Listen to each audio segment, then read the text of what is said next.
This episode may contain language or discussions that may be offensive or triggering. Refer to the episode summary for details. So, welcome to She.Confidential podcast. My name is Charlene Ketchum, and today I am chatting with Dr. Qualls. She is the founder of Quality Touch Physical Therapy and Wellness, and she's also a licensed physical therapy with additional certification in pelvic health. Thank you and welcome, and thank you for being here with me today. Thank you for having me. I feel so honored to be speaking with you today. I'm excited.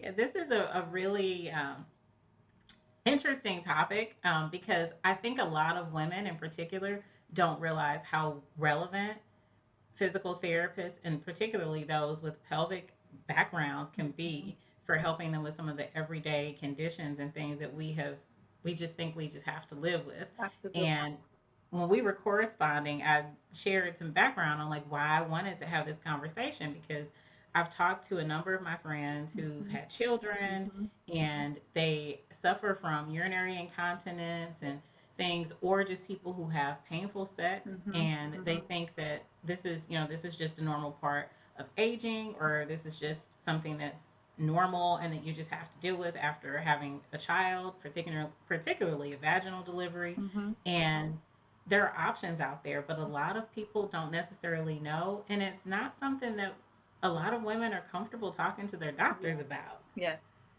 It's funny you said that because I know that's something I've been trying to really scream from the rooftops, to get people to understand that you don't have to live with these conditions, like you mentioned, the urinary incontinence or painful intercourse. I see the commercials, for instance, for these bladder products, which are great if you need those, but they'll say, I remember one time one of the commercials said, having little leaks is a part of being a woman. And I'm like, absolutely not. And I emailed them and I was like, that is not Good for true. you. I was like, that is not the case. Please consult with a pelvic health therapist. But I'm glad that it's becoming a little bit more known in everybody's everyday life. It's still not where we want it to be because you hear different comments made. Like one of my good friends, her mom was thinking what you said, like, oh, I'm getting older. This is supposed to happen. I'm supposed to have a little bit of pee that comes out, or whatever the Mhm. case may be, or sex is supposed to be painful. And I just want to let people know that, while these things may be common, they don't have to be normalized. And I'm never going to tell someone that I can work magic. I don't know what their conditions are. Of course, we work with a team of professionals to make sure we get a patient to their best outcomes, but usually we can improve someone's situation on some level, if not completely. So yeah. Yeah. It's how do most people end up coming to you for services? You know, right now, what I'm noticing is that a lot of people are using Dr. Google. So they are Googling their symptoms and they, find out, oh, there's a physical therapist who can help with that. But a lot of times, too, we're teamed up with different medical professionals. So it could be the urogynecologist, it could be your mental health professional for those who are having like issues with pain with intercourse or just having had some kind of trauma in their background or high stress lives. It could be um, your urologist for my male patients. It really just depends on who they've seen recently. So a lot of times it's the medical professionals, it's Google, podcasts such as these that may mention the topic. That has been becoming very, very popular as a way for people to reach out for our services. I've been finding that if these different web-based resources have been quite helpful, quite honestly. Yeah, that's Hmm. great to hear because I know a lot of times people will go to the doctor and they'll tell their friends, Yeah, but they won't tell the doctor. yeah. And having these conversations Hmm. really, and see, for me, I've worked in medical publishing for a long time. Hmm. So there's very few things that if I haven't heard about it, I've probably read about it at Right. some point. So there's not too much that I'm not comfortable talking about Hmm. with my doctor or with other people, but for the masses, that's not the case. Yeah, and I've heard that said so many times. Sometimes when I get a patient, Mhm. I would have been the first person that they even Yeah. told about what's going on. What I find in my network of professional resources is that a lot of the specialists, like I said, the urogynecologist or the traditional gynecologist that have sexual health certification or more research, they are really, really good at making their patients feel really comfortable. I Mm-hmm. found that the more your physician kind of um, you know, gives that warmth or has that good bedside manner, you'll be more than willing to share things. Maybe you're not going to spill your guts, but over time, share those different um, symptoms you may be having.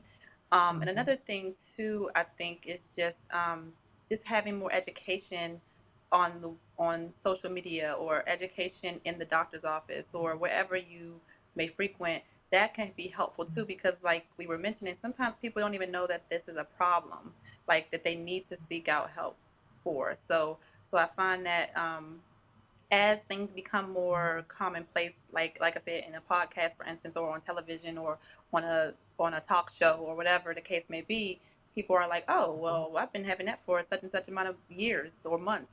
Let me go ahead and call a pelvic health therapist to help with this or to see what's going on.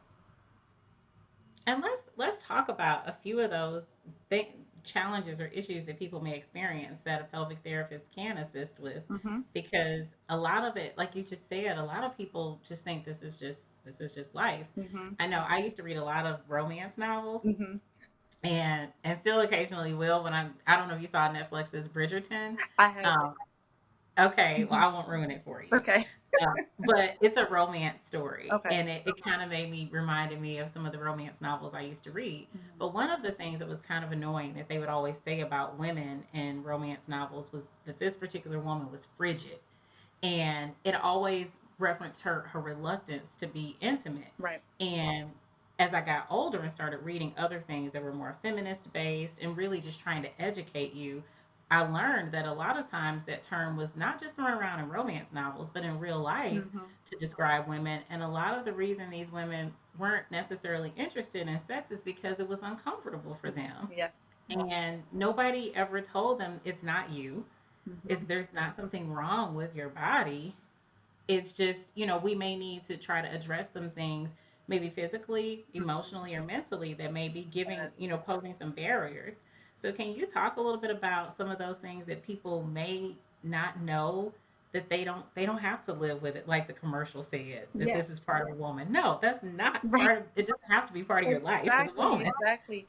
Well, like I said, as far as leaks are concerned, whether it's bowel or bladder, that's one of the biggest things that I like to let people know. If you're experiencing any kind of dribbling, even if it's a little bit, because even when I get a patient who has sought me out, they will even write in their paperwork, "Oh, it's just a little bit," and I'm thinking, but we want to address it now while it's a little bit, so it may not progress to something more debilitating, or that impacts your quality of life. So whether if you're having leaking of urine when you cough, laugh, or sneeze, if you are having leakage when you lift something, for instance, or if you're having urinary frequency and urgency, that's another big one. People going to the bathroom like 15 minutes, 20 minutes, and we really want to work on that and improve that so that that doesn't become too much of a habit. What other types of things? It could be something like when we're talking about sexual symptoms, like I said, painful intercourse. And it doesn't have to be like something that's grand. Sometimes I'll hear people say, oh, well, it only hurts at the beginning, at the entrance, when my partner first inserts. Or it's just a little bit. And I try to let people know, well, let's figure that out now so that we can address it so it doesn't progress, of course. Other things, sometimes I'll have people saying that, oh, I'm having problems with constipation. That's People don't know that a pelvic health therapist can work with them on that as long as we've ruled out any medical reason for the condition. Once that's been ruled out as not a medical pathology, then we know that likely there's something musculoskeletal involved with it that needs to be addressed. It's so many different things. People may have. This is a huge one. A lot of us have seen the commercials or go into the pharmacy and we see the medication for yeast products, like yeast Yeah. infection. and we think, oh, I have a little itching or a little bit of irritation. I'm just going to use some monostat, for instance. And the downside to that is if you didn't get it cleared, like checked, a swab done by your professional, you don't know if it was actually yeast. And so what happens is people are Mhm. constantly taking that medicine because they get a little relief from it for some reason or another, because we all have the yeast in our body and maybe on Right. the vulva as well. So Mhm. it could have given you some relief, but that may not have been the reason for the symptoms, and you're over treating. And so a lot of times I find that people who have pelvic floor muscle tightness, which they may not know that they have that, obviously, that can mimic symptoms associated with with yeast. Not necessarily the discharge, but the itching and burning of the vulva tissue, because you have all these Wow. small little nerves and small little blood vessels that go around that vaginal opening, the vulva, that when they get pinched off because the muscles are too tight, for instance, then guess what? That's going to feel like irritation. That's going to feel like warmth. Yeah. That's going to feel like itching.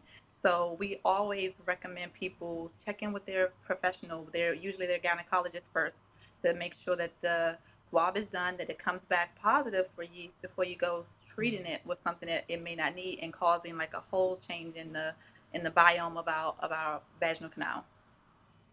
Wow. See, I did not know that. Mhm. Yeah, yeah, yeah. I Yeah. definitely see that a lot.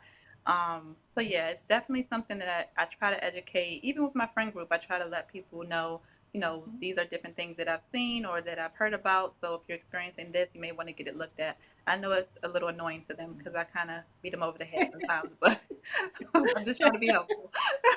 Yes. Well, and you need that. I read Gabrielle Union's book. Okay, I don't know if you ever read. It's a fast, easy read. It's okay. so entertaining, it's so funny and everything. And she has a part in the book where she's talking about she had a yeast infection and a friend of hers told her, just go get some yogurt. And so she just goes to get some yogurt. And I think she got like she didn't get plain yogurt or something. And it went kind of bad. Of course. So it's like that was the first thing I thought of because a lot Mhm. of times, thanks to Google Yes, in particular, yes. we will diagnose. And then if you've experienced it before, you think, okay, well, I experienced this before. And because yeast infections are very common for Absolutely. our pH balance, it doesn't take much to throw that off. Absolutely. And so you'll think, oh, that's what this is. And they sell all these things over the counter. Like they Mhm. have an entire aisle Right. devoted to the woman. Like we need all these fixings. But one of the things that I just took from what you just said is we're not getting to the root cause. Mhm. Mhm. Mhm. And we could be masking something that's actually could be a bigger problem down the line Absolutely. by purchasing these products when we actually haven't gotten anything Yeah, diagnosed. exactly. Exactly. So that's, like I said, I'm a big advocate for getting like a solid diagnosis before you go and treating things, because again, you could just be like, you know, holding off for a larger problem, or you could just be Mhm. really over treating. Like again, we don't want to disrupt that gentle balance of bacteria to yeast in our vaginal canal, because if it gets wonky, it's really tough sometimes to get under control. So again, like that's one of the biggest things I'll say that I've seen a lot of, and it's like, okay, let's try to take a step back. Even for UTIs, for instance, I know people get comfortable with kind of identifying the symptoms of a urinary tract infection, and they'll say, oh, they'll say, I just called my doctor and asked him to write me a prescription for an antibiotic, and Mhm. and unfortunately sometimes they get it without having seen the physician.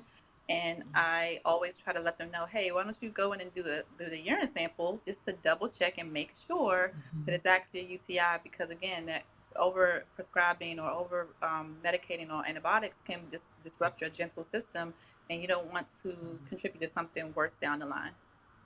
Right. Hmm. And I have done that. I'm Hmm. telling you, I Hmm. have done that when I'm like, oh, I know what it is. I've Yep. had this before, Yep. particularly with the UTI. Yes. It's like, oh, I know what this is. Yep. And you just call me in something, but I've noticed in recent years, providers are not doing that the way they used to. Hmm. Hmm. They definitely they want to see you and do a test Yes. more now. Yes. And I guess it's in response to that growing awareness of what you just mentioned. Yes, absolutely. And I think that's so great. And like I said, my circle of providers that I'm really comfortable with, they tend to do that. They have the person come in. They don't just write it over the, go from over the phone.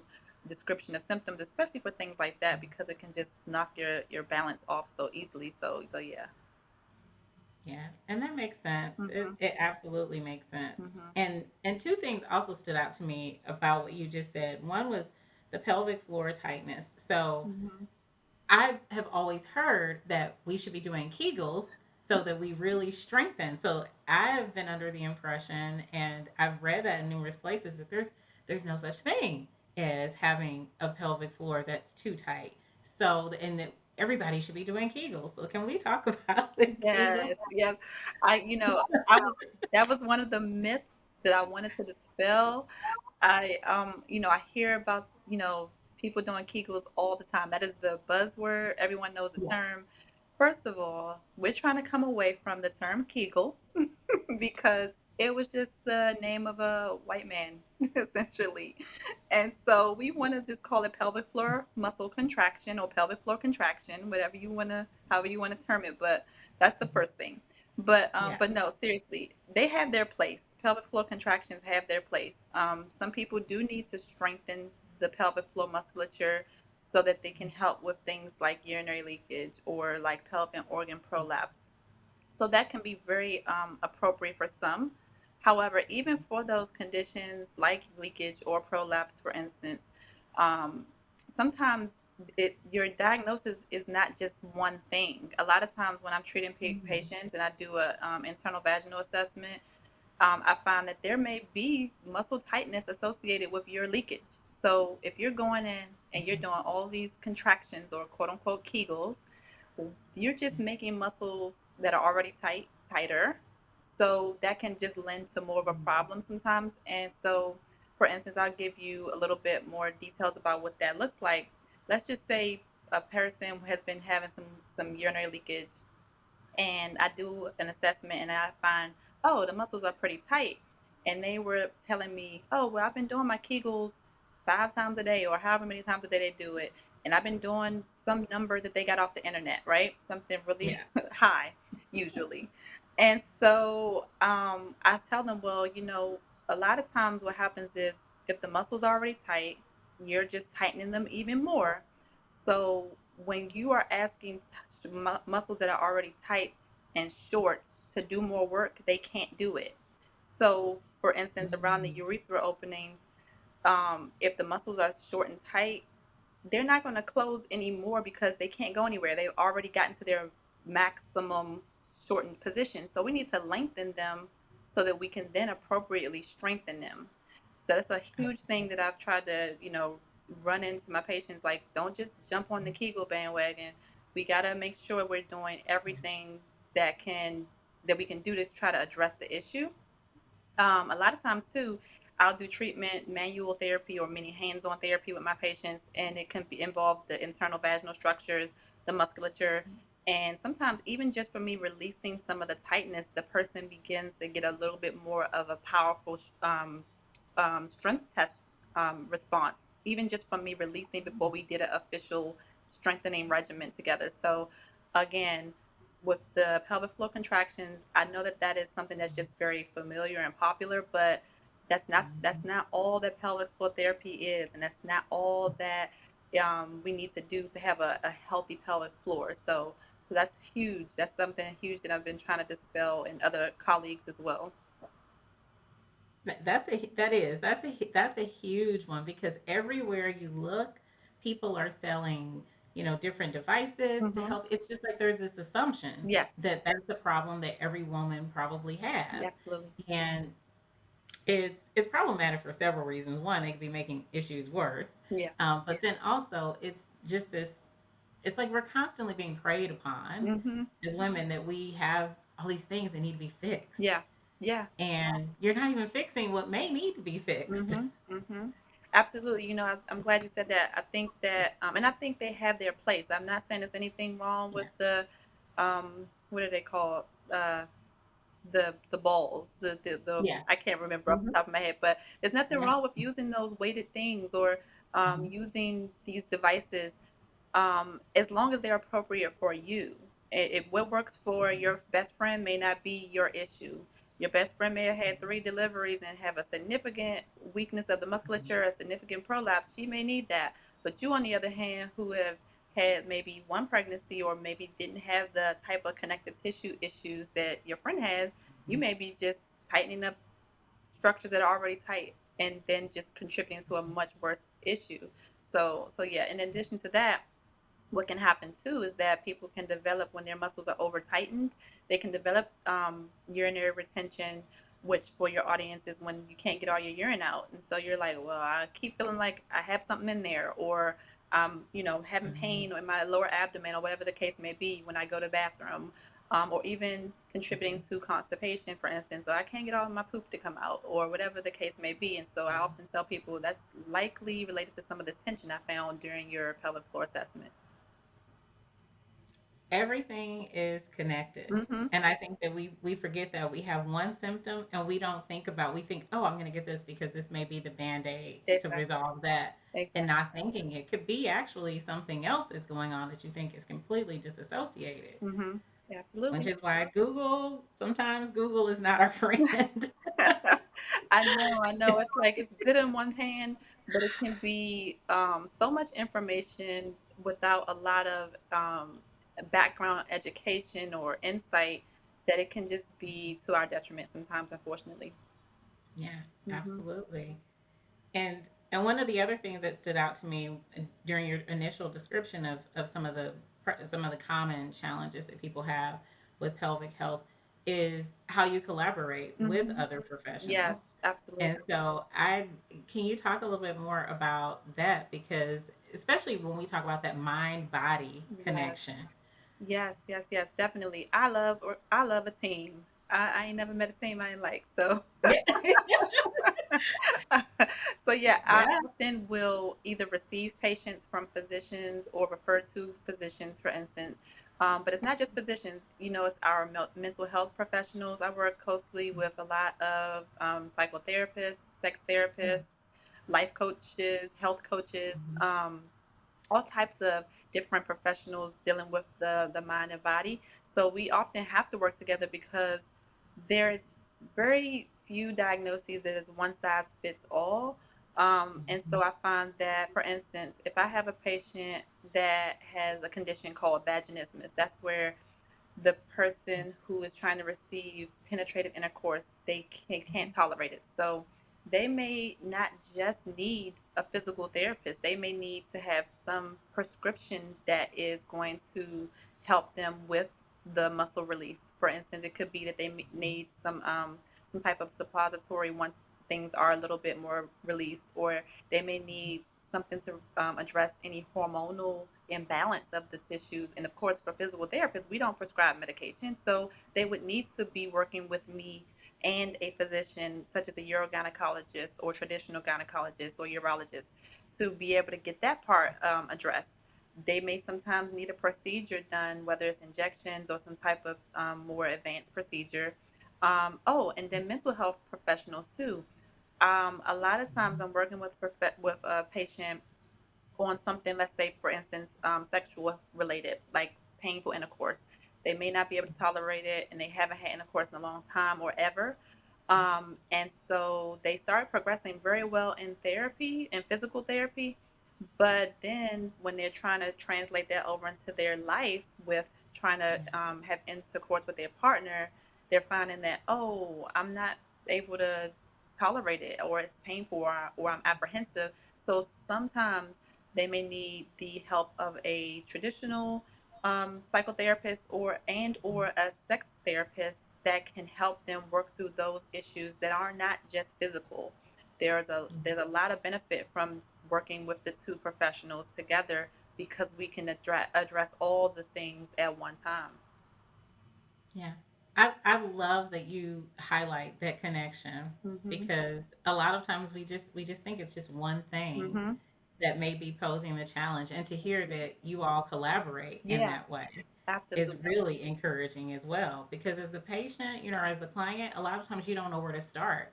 And Mhm. so you're brave enough, because that's personal, and there's also Absolutely. a lot of shame attached Absolutely. to everything we're talking Absolutely. about.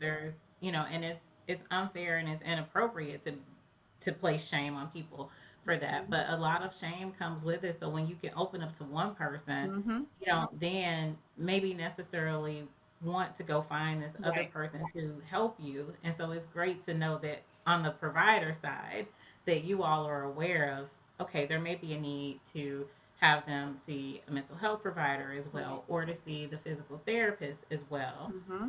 Yeah, and and one other thing too that I want to address is that doesn't mean that you're quote unquote crazy if you need a mental health professional or a sex therapist. That doesn't mean that something's wrong with you.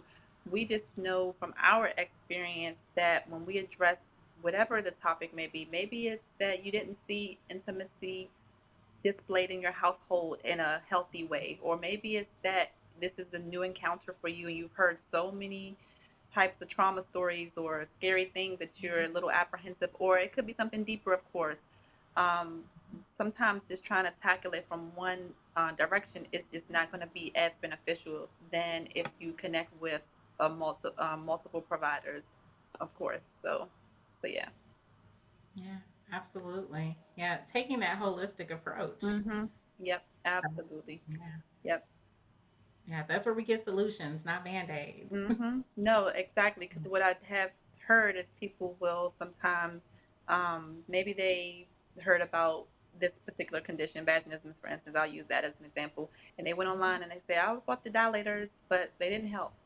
And a lot of Yeah. times it's maybe because you may not have been able to utilize them correctly by yourself without some instruction, or maybe even the sight of a dilator set can be triggering for someone just because of what Yeah. they look like, and that may mean that that may not be what you need right now. Maybe you need a different kind of intervention until you're more comfortable with it. So yeah, I definitely, I definitely advocate for working with a team if it's necessary and if you're ready. Because of course, if you're overwhelmed, if you're just fearful, of course, it's not Mhm. going to be helpful for you. But if it's something that you've exhausted all options, maybe it's time to get another professional involved so that you can get that best optimal outcome. Absolutely. Hmm. And because our bodies, the thing when you're talking about physical discomfort and physical trauma and pain, Hmm. your mind remembers, even though you may be going through all of this, you're getting this support and you're using the dilators, but your mind remembers the last time I tried this, it hurt. Absolutely. And so that mental health professional is going to help you kind of deal with that, Hmm. because otherwise you can work on the physical aspect all Yes. day, but Yes. the thing about our bodies, like, there's this mind body connection, Yes. and when you've had traumatic experiences, painful experiences, it's part of our self protection Yes. mechanism. It's all built in. It's like your body's like, oh, last time we did that, it Hmm. wasn't good, so Yes. I don't care what you've been doing. We're Oh, not going to do that right now. you just made me think of something too. I've heard that too. Sometimes by the time someone has reached me, they've tried other pelvic floor physical therapists, even, or just a multitude of other professionals. And they will come in there with already a wall up, rightfully so, if they didn't get the best outcome. And I try to explain to people, I know that you've been through this before, but I'm here to let you know that maybe this time it could be a different outcome because you're getting a whole new set of eyes on the situation. Every therapist, physical therapist, isn't created equal, and I'm not here to bash anybody. All I'm saying is that everybody's skill set is different, everyone's approach is different, and so it's important to know that you may be able to experience a different set of interventions or execution of the same interventions in a different way that resonates better with you. So even if you've had pelvic floor therapy in the past or what you thought it was, don't be afraid to try someone else just to see if that other practitioner may resonate better with you, because it could just be something as simple as you vibe better with them. And quite honestly, that goes really far with how connected we can get on a professional level, of course, with our clients. If they don't connect with you, sometimes you could be doing everything correct, but they may not just they may not respond physically, and that just means that you are not the therapist for them. And I'm not holding anybody hostage. If we're not seemingly working well together, I'm more than happy to refer someone else to you so that you can get the best outcome. I'm glad that you mentioned that Yeah. because it's a lot of people when and it's natural when you have because it's a very Absolutely. personal relationship. And so Mhm. when you open up and you have an experience that doesn't get your desired results, there's that shame and that's their Mhm. fear Yeah. that it won't work again. Yep. So I'm really happy that you noted, don't give up. Yeah. Don't give up. Yeah, absolutely. I definitely have seen some people who've gone to another practitioner or a few other practitioners get good results either with myself or with someone else just because that person's approach just clicked with them in their body at that time. They may be in a better season of life. I don't know, but I definitely think it's worth at least a second opinion. So, Yeah. And does insurance typically cover this type of physical therapy? so it depends on your insurance provider. I will say with most pelvic floor physical therapists and clinics that do pelvic floor therapy, they may be more so out of network. That doesn't mean it's the only option, but because of the amount of time that's spent with a person who has a pelvic floor condition, um, many clinicians have opted to be out of network because with insurance reimbursement, unfortunately, it's quite low. Yeah. And because you can't just, like, if you've ever had traditional physical therapy for your shoulder or your knee or something like that, those typically are done in a gym setting or an open setting where you're working Mhm. with multiple clients at a time, and the Mhm. therapist is kind of unfortunately running around like a chicken with their head cut off. Yeah.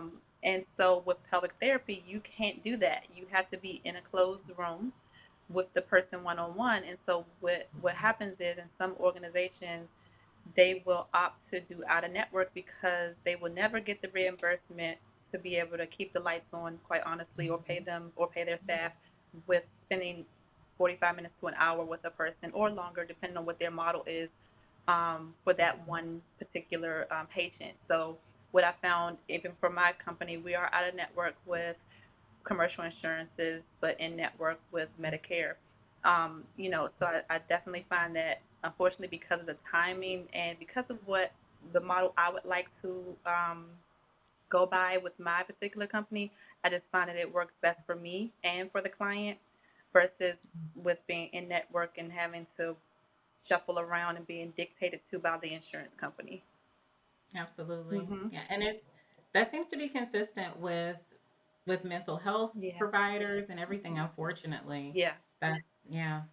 Yeah, unfortunately. And so Hmm. because I'm also always on my activism thing, that's something for people to keep in mind, Yeah. when you are talking to your elected officials and everything, it's not when we talk about health insurance, it's not Hmm. just about making sure people are insured. It's Yeah. about what does that insurance Look cover? like. Exactly. And there are some great establishments that are in network as well.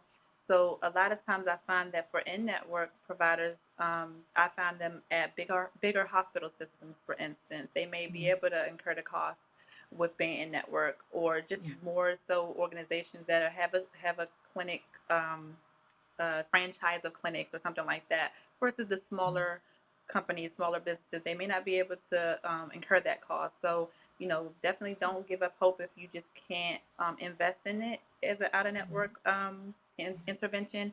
But I do tell people, even though it's out of network, that doesn't always mean it's unaffordable. It just means that, what you may go through to get any reimbursement may be a little more challenging than it would be if you just go in and pay your copay. So I tell people just give your clinician a call if you found one that resonates with you. Give them a call and see what they have to offer, see if it resonates with Mhm. you, and maybe that clinician may be able to work with you. I can't speak for Mhm. anyone else, so I can't say, but at least giving them a Mhm. call wouldn't hurt and seeing what they can do to at least help you on some level, if not, create a Mhm. whole treatment plan for you as well. And thanks for mentioning that because also for people, you may want to talk to your primary provider Hmm. because a lot of times, if you have healthcare accounts or flexible spending Oh, accounts, absolutely. you Yep, can allocate money for that because that's absolutely. how I have been able to invest in I have a wellness coach Yes. and like I have a whole team. I tell people all the time, I have a whole team Nice. of support people. I've got a therapist and Hmm. meal prep, personal trainer, like everything I to love get that. me together. And I can use the flexible spending account funds Yes.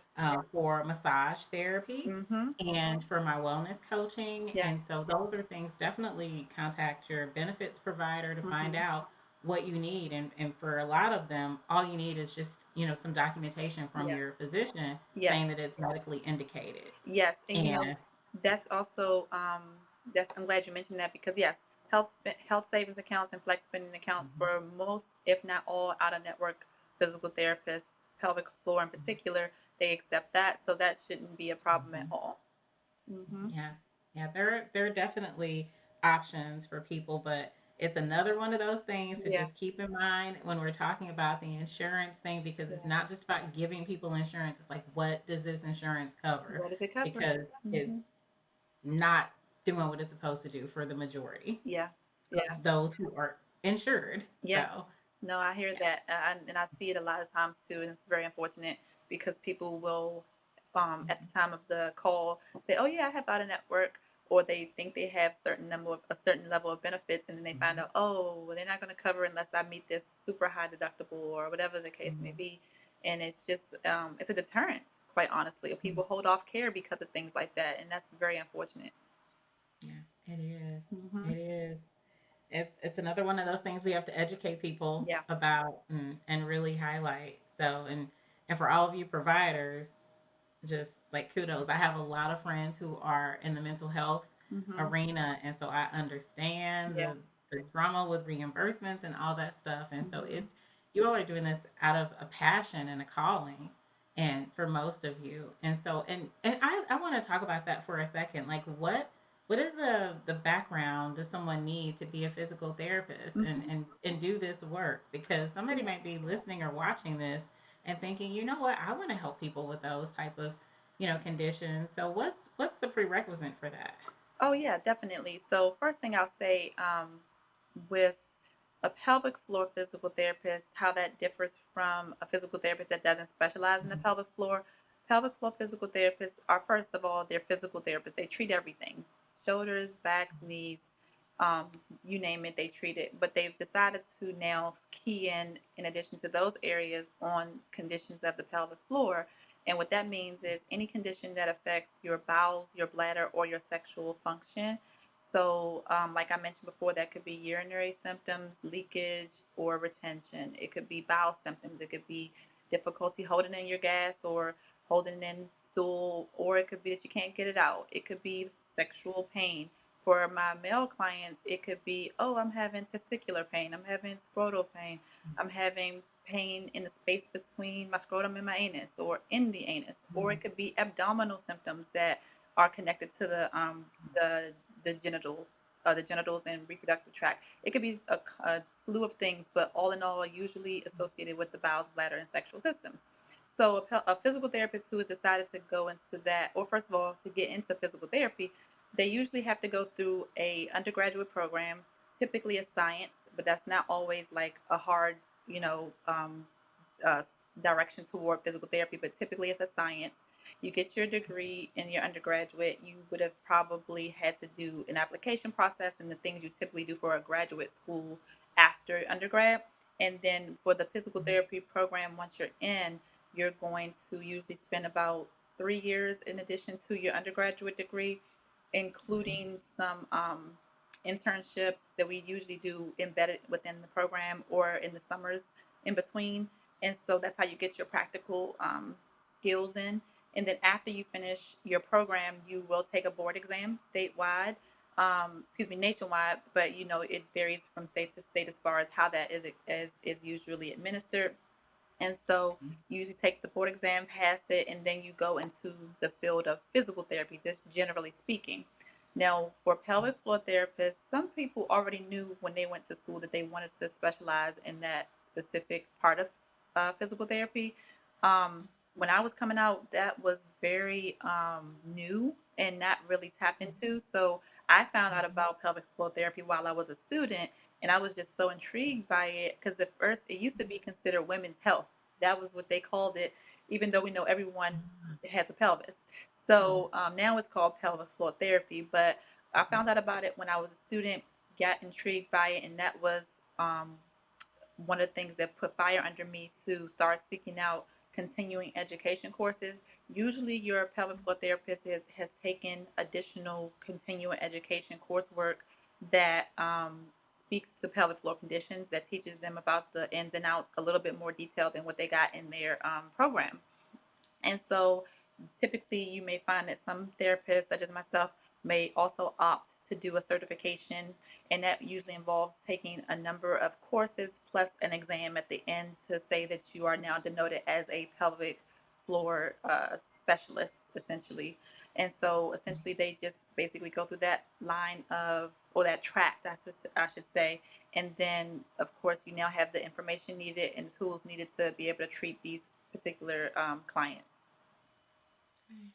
Yeah, so hopefully somebody in the audience hears Mhm. this or sees this and is inspired, Yeah, because definitely. we definitely need more, and we need to make sure we have lots of representation of Yeah, Black and African American professionals. absolutely. I'm glad you said that because that's a huge disparity. Even within metropolitan areas, you don't always find that Mm, there's diversity within the field of physical therapy in general, but definitely pelvic floor physical therapy. Because I'll have people seek me out because I'm the only Black therapist that they have seen on a website somewhere, or even when it mhm, comes to other types of people of color, or even people who prefer a Muslim physical therapist, whatever the case may be, we just need more representation in these programs, these physical therapy programs, in addition to so many others. But we need more representation because people do sometimes they tend to connect better with a clinician that looks like them. Quite honestly,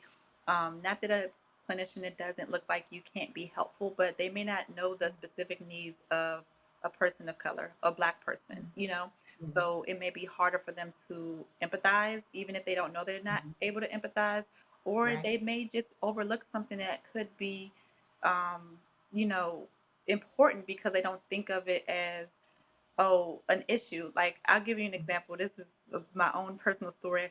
I remember I was trying to be responsible and get my skin checked. You know how they say you should get your skin checked. Yes. Even though I'm Black, I'm like, I'm going to go to the dermatologist and get my whole head to toe. Yes. And I went to a dermatologist that was white, and when she Mhm. got to my hair, she did not look through my hair all the way. Like, I know they're supposed to look through your scalp because you could have a Yeah. mole on your scalp. And Right. so she kind of like could tell she wasn't going to get through this forest of hair because at that time I had Yeah. much more hair. And so she kind of Yeah. halfway did it, and I could feel it. I was like, "You're not looking at my scalp like that," because I have a hard time looking at my scalp. So Yeah. anyway, Like, I know you have to get a thick comb right, and kind of exactly, part. Yes. exactly. So long story short, I was like, she doesn't know what to do with my hair, and she won't say anything because she probably doesn't want to seem like she is whatever Mhm. adjective she wants to put in there. And so, and I Mhm. didn't say anything because at the time I was like, I don't want her digging through my hair anyway. So, That probably would have been my first thought. Like, I would be so nervous when she started. Like, right. oh my gosh. But I say all that to say, like, in that case, there was nothing wrong with this physician. She Mhm. seemingly was a nice person, but she Mhm. just didn't have the comfort level to even ask the question. Yeah. And Yeah. The so, cultural competency is yeah, very important. exactly, exactly. Yeah, it's very important, very Hmm. important. And I'm glad that you mentioned going to the dermatologist because brown people, we got to be doing Yeah. that. Like I just recently started diligently wearing sunscreen, Hmm. which is like really Yeah. bad. But I've just diligently started doing that because I have a lot of hormonal acne. And Hmm. so one of the things, it resulted in hyperpigmentation. Hmm. And I was so happy because I found Black female dermatologists Yes. in St. Louis. So I was like, Yes. yay! And that's one of the things. It's like, you gotta be wearing the sunscreen because I grew up kind of thinking, oh, I don't need it. I don't Hmm. need it. Like, I'm brown. But yeah, we all need to be wearing it and going and doing these things. And seeing people who look like us in Oh, yeah. these fields, it reminds us that, like, okay, that's for me too. Hmm. Because when you don't see anyone who looks like you doing the work, Right. you think, oh, well, that's not for me. Right. But yeah, it's for us too. Yep. Yeah, it's important. Yeah, I'm right there with you. I think that's so important. Like I said, I've experienced it as a patient, and I've also experienced it as the clinician of how grateful a patient can be when they just are able to kind of take that side, really like, oh, I don't have to explain X, Y, and Z, Yeah. or oh, I think you're gonna understand if I tell you this story. So, Yeah. so yeah. Makes a difference. Mm-hmm. Is there anything that I haven't asked that you wanted to cover? Like, I feel like there was something I wanted to ask you, and now I can't think of what it was. Yeah, So maybe it might come to me in a minute. okay, I'm trying to think. Is there anything else? I think we covered pretty much all the biggest things that I hear. Oh, well, one thing I will say, I know this is a more women-led podcast, but I will say, just for the audience, please also know that pelvic floor therapy is not just for women. We treat all genders usually. I treat all genders specifically. So, men, you have a pelvic floor too. If you're having conditions related to your bowels, your bladder, or any sexual issues, even down to erectile dysfunction, that can possibly be worked on by a pelvic floor therapist in conjunction with your urologist. So, it's not something that you have to just live with either.